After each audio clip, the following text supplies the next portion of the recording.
चिक डेवलपमेंट के इस वीडियो लेक्चर में सभी का स्वागत है। मुर्गी के भ्रूण के डेवलपमेंट के बारे में शुरू करने से पहले हमने मुर्गी के अंडे की संरचना को पढ़ा है। इससे पहले के वीडियो लेक्चर में हमने एग ऑफ चिक डिटेल में डिस्कस किया था। आज हम एग का फर्टिलाइजेशन, क्लीवेज और ब्लास्टुलेशन के बारे में डिस्कस करेंगे।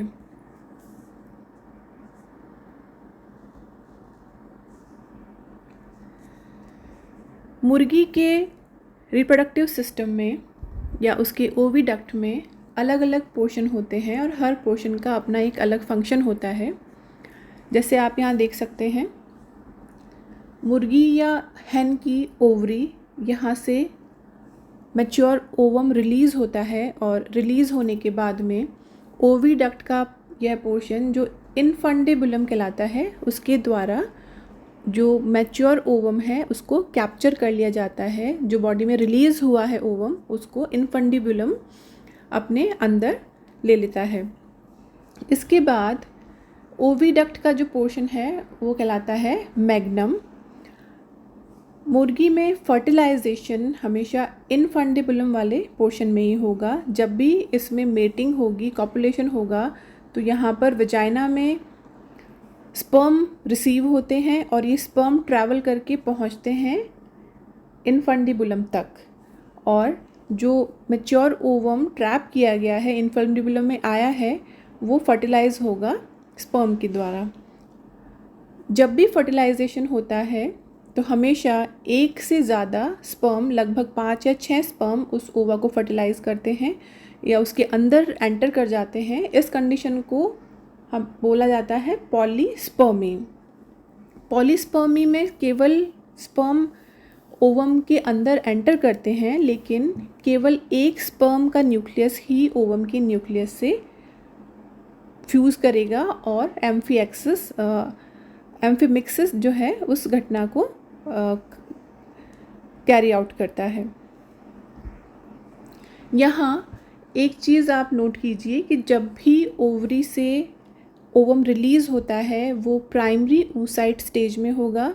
ये प्राइमरी oocyte स्टेज का ओवम इनफंडिबुलम में आ जाता है, यहाँ पे कैप्चर हो जाता है, और इसके बाद इसमें सेकेंड मैचुरेशन डिवीज़न होगा और इसके बाद में सेकेंड मैचुरेशन डिवीजन के बाद में ओवम अब सेकेंडरी oocyte या सेकेंडरी ओवम अवस्था में आ जाता है। और जब भी फर्टिलाइजेशन होगा या जिसका फर्टिलाइजेशन होता है वो अवस्था हमेशा सेकेंडरी oocyte वाली होती है। तो सेकेंडरी oocyte का फर्टिलाइजेशन इनफंडिबुलम में हो जाएगा, स्पर्म यहाँ तक पहुँचते हैं और ओवम को फर्टिलाइज कर लेंगे। ये फर्टिलाइज्ड ओवम अब इस ओविडक्ट में धीरे धीरे रोल करते हुए, रोटेट होते हुए नीचे की तरफ, वजाइना की तरफ जाता है। और जब ये मैग्नम पोर्शन में पहुंचता है, जब ये इस जगह पहुंचेगा, तो मैग्नम ओविडक्ट का मैग्नम पोर्शन इसके अंदर वाटरी और डेंस एल्बुमिन सिक्रीट करता है ओवम के आसपास। इस वाटरी और डेंस एल्बुमिन का काम होता है डेसिकेशन से बचाना, शॉक जो भी हैं, झटके जब भी लगते हैं उसको एब्जॉर्ब करना और इसके डेवलपमेंट में हेल्प करना। इसके बाद जब फर्टिलाइज्ड ओवम आगे की तरफ रोल करते हुए पहुंचता है तो ये आता है ओविडक्ट के इस्थमस भाग में। इस्थमस का मेन काम होता है कि जो एल्बुमिन सिक्रीट किया गया था ओवम के आसपास, उसके चारों तरफ शेल मेम्ब्रेन्स सिक्रीट करना। तो हमने जब अंडे का स्ट्रक्चर पढ़ा था तो मैंने एक्सप्लेन किया था कि मुर्गी के अंडे में 2 शेल मेम्ब्रेन्स पाई जाती है, इनर शेल मेम्ब्रेन और आउटर शेल मेम्ब्रेन। तो दोनों ही शेल मेम्ब्रेन्स यहाँ इस्थमस वाले पोर्शन से सिक्रीट होती हैं। ये सेमी ट्रांसपेरेंट और डेलिकेट मेम्ब्रेन्स होती हैं। इसके बाद में जो ओवम है वो पहुँचता है यहाँ यूट्रस वाले पोर्शन में। यूट्रस के अंदर ग्लैंड्स पाई जाती हैं जो कैल्शियम कार्बोनेट को सिक्रीट करती हैं। तो ये जो स्ट्रक्चर अभी तक आया था बन के, जिसमें ओवम, फर्टिलाइज्ड ओवम है, उसके आसपास एल्बुमिन सिक्रीट हुआ है, एल्बुमिन के बाद में इसके आसपास 2 शेल मेम्ब्रेन्स बनी हैं। इस पूरे स्ट्रक्चर पर कैल्शियम कार्बोनेट का डिपॉजिशन होता है और एक वाइट कलर का कड़ा आवरण या कड़ा शेल बन जाता है, जिसे हम एग शेल भी कहते हैं।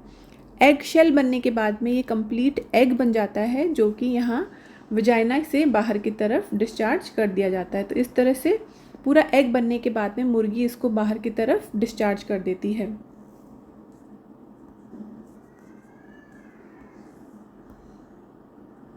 यहाँ पर आप मुर्गी के अंडे का सेक्शन देख सकते हैं, जो हमने पहले डिस्कस कर लिया था। इसमें अलग अलग भाग दिखाई दे रहे हैं। जैसे बाहर की तरफ इसमें कैलकेरियस एग शेल है, जो कि यूट्रस से सिक्रीट हुआ था। अंदर की तरफ इसमें शेल मेम्ब्रेन्स हैं, outer and inner shell membrane, जो इस्थमस वाले पोर्शन से सिक्रीट हुई हैं।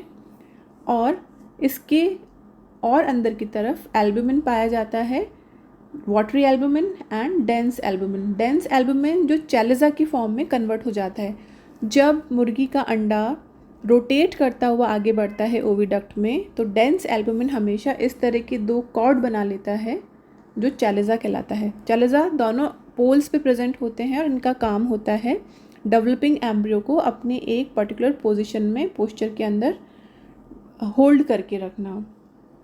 अब यहाँ हम देख सकते हैं कि मुर्गी के अंडे में बहुत ज़्यादा मात्रा में पित्तक पाया जाता है या योक पाया जाता है। इस तरह के जो भी एग्स होते हैं जिसमें योक का अमाउंट बहुत ज़्यादा होगा, वो मेगालिसाइथल या मैक्रोलिसाइथल अंडे भी कहलाते हैं।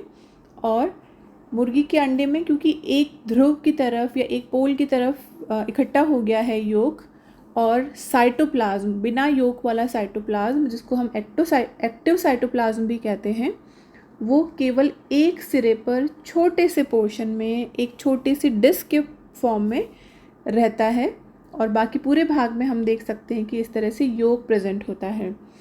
तो जब भी अब डिवीजन होगा, भ्रूण ओवम फर्टिलाइज हो गया है, फर्टिलाइज होने के बाद में इसमें विदलन होता है या क्लीवेज होता है, तो वो हमेशा एक्टिव साइटोप्लाज्म में ही होता है। जो योक वाला पोर्शन है उसमें कभी भी विदलन के डिवीजन नहीं होते।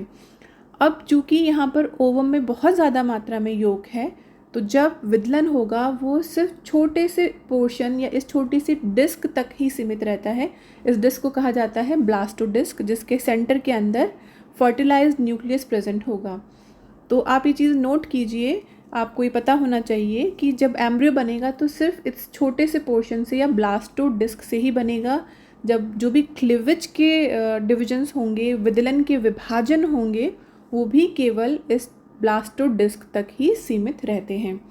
और क्लीवेज या विदलन का प्रकार हमेशा योक कितना है अंडे में उस पर आधारित होता है। अगर योक बहुत ज़्यादा है तो विदलन के जो विभाजन हैं वो अंडे को पूरा आर पार कट नहीं कर पाते हैं, और विदलन हमेशा पार्शियल होता है, मतलब पूरी कोशिका आर पार नहीं कट पाती है, सिर्फ छोटे से पोर्शन में ही डिवीजन होता है।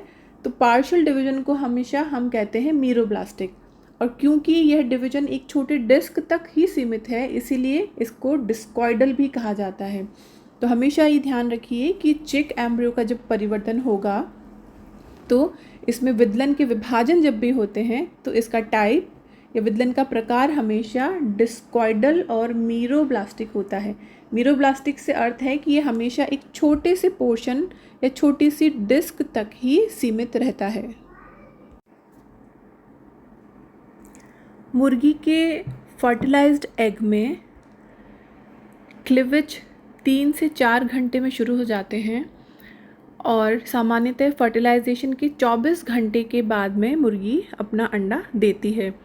तो इसका अर्थ ये है कि जब विदलन प्रारंभ हो चुके हैं उस समय अभी भी अंडा मुर्गी के ओविडक्ट में ही पाया जाता है। जब तक ओविडक्ट में है तभी विदलन की प्रक्रिया शुरू हो गई है, और ये विदलन कंटिन्यू तभी होगा आगे। विदलन का प्रोसेस या जो भी मुर्गी के भ्रूण का डेवलपमेंट है, ये लगभग 21 दिन लेता है पूर्ण होने में, और एक चूज़े के परिवर्धन में और चूज़े के बाहर हैच होके निकलने में। और इस 21 दिनों का ये प्रोसेस तभी पूर्ण होगा जब मुर्गी के अंडे को बाहर देने के बाद, वातावरण में आने के बाद, इसको एक पर्टिकुलर टेम्परेचर मिले विच इज़ 37 डिग्री सेल्सियस। तो इसीलिए मुर्गी क्या है, अपने अंडों के ऊपर बैठकर अपनी बॉडी की गर्मी से उसको इंक्यूबेट करती है लगातार 21 दिनों तक, 37 डिग्री सेल्सियस टेम्परेचर मेंटेन करती है, और उसी के बाद में इसका डेवलपमेंट पूरा हो पाता है और भ्रूण से चूज़ा बन पाता है।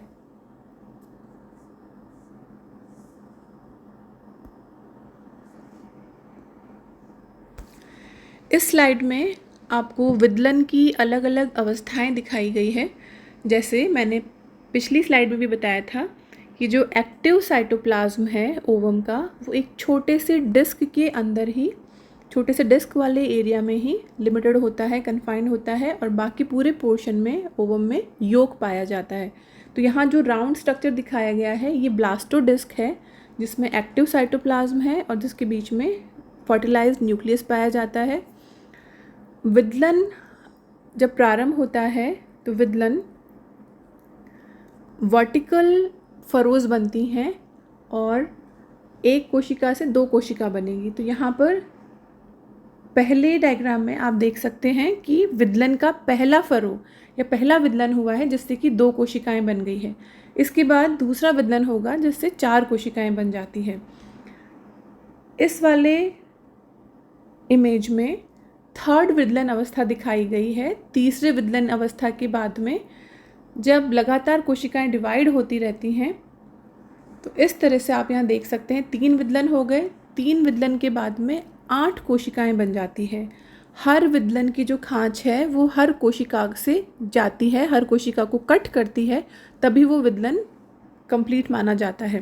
तो इस तरह से जब 3 विदलन पूर्ण हो चुके हैं तो 8 कोशिकाएं बन जाती हैं, और इन 8 कोशिकाओं के बनने के बाद जब चौथा विदलन होता है, ये भी वर्टिकल होगा, लेकिन ये विदलन एक सर्कुलर फॉर्म में होगा। इसमें आप देख सकते हैं जो 8 कोशिकाएं बन गई है वो इस तरह से कट होती हैं कि बीच में छोटी 8 सेल्स रह जाए और पेरिफ्री पे 8 सेल्स जो बचती हैं वो बड़े साइज़ की होती है। तो इस तरह से लगातार डिवीजन कंटिन्यू होते हैं।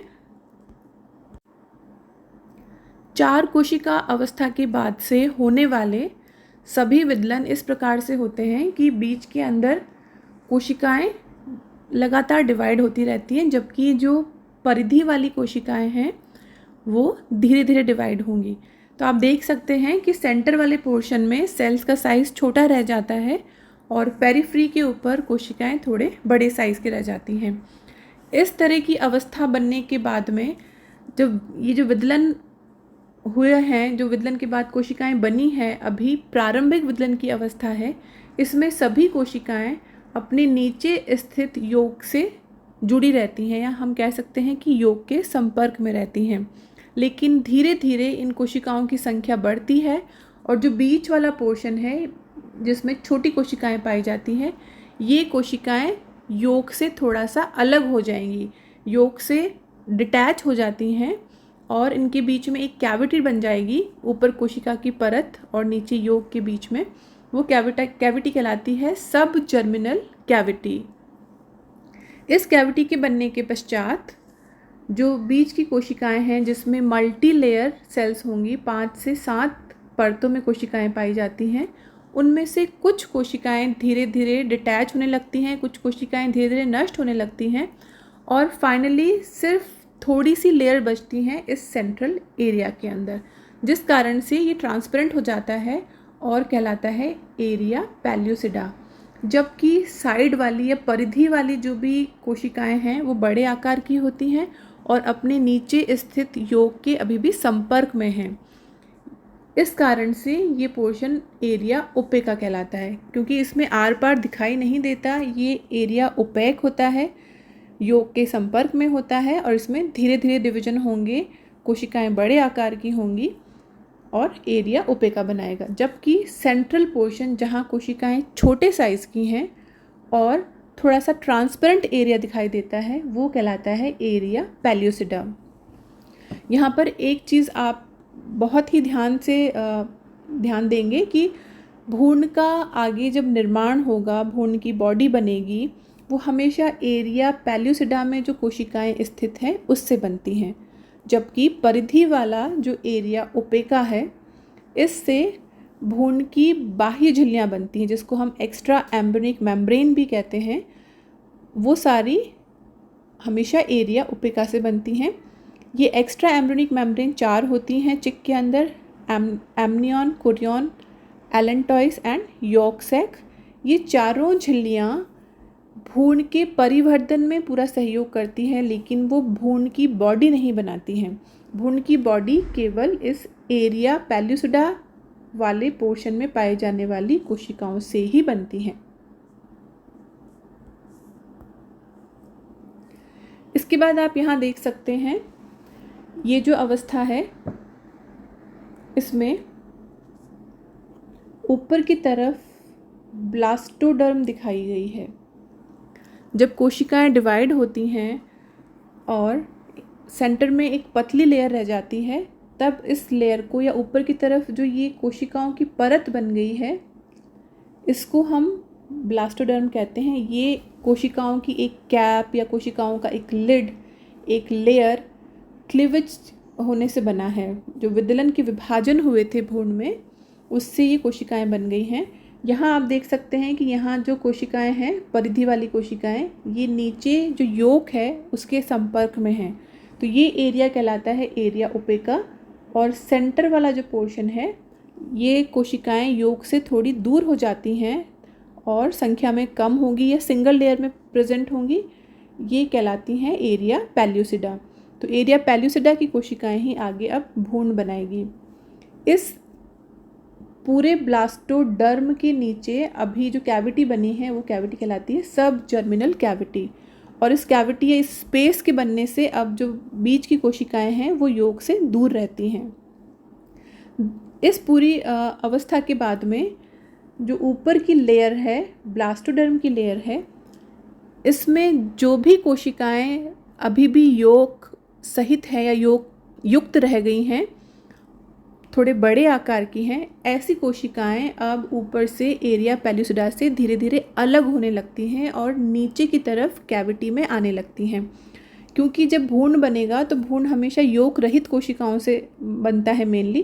तो योक वाली कोशिकाएं, थोड़ी हैवी कोशिकाएं नीचे की तरफ आ जाएंगी और नीचे इस कैविटी के अंदर आकर एक परत के रूप में अपने आप को व्यवस्थित कर लेंगी। ये कोशिकाएं जब नीचे आती हैं और एक परत में अपने आप को जमा लेती हैं, अरेंज कर लेती हैं, तो ये कहलाती हैं हाइपोब्लास्ट। इस तरह से आप देख सकते हैं कि हाइपोब्लास्ट सेल्स जो हैं वो ऊपर से डिटैच होकर नीचे आ गई हैं और एक परत में खुद को व्यवस्थित कर लिया है।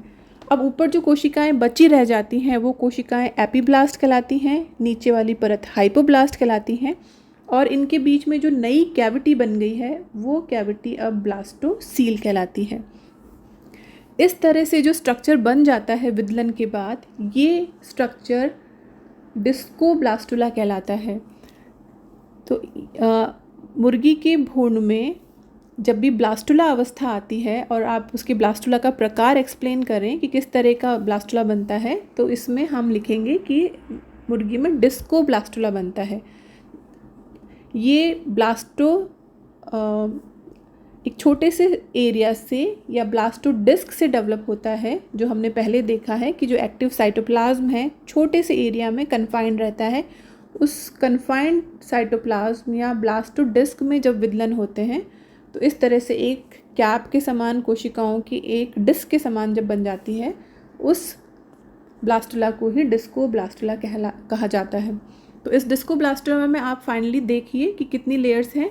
ऊपर की जो लेयर है वो एपीब्लास्ट कहलाती है, नीचे की लेयर जिसमें योक का कुछ अमाउंट अभी प्रेजेंट है वो हाइपोब्लास्ट कहलाएगा और एपीब्लास्ट और हाइपोब्लास्ट के बीच में जो कैविटी बन जाती है उसको ब्लास्टोसील कहते हैं। मार्जिन की जो कोशिकाएं हैं ये एरिया ओपेका है और एपीब्लास्ट वाली कोशिकाएं मेनली एरिया पेल्लुसिडा का भाग बनाती हैं।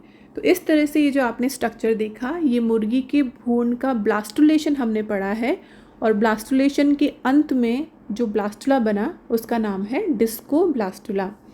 इसके बाद वाली जो भी क्लासेस होंगी उन ऑनलाइन क्लासेस में हम मुर्गी के भ्रूण में गैस्ट्रुलेशन के बारे में विस्तार से चर्चा करेंगे। धन्यवाद।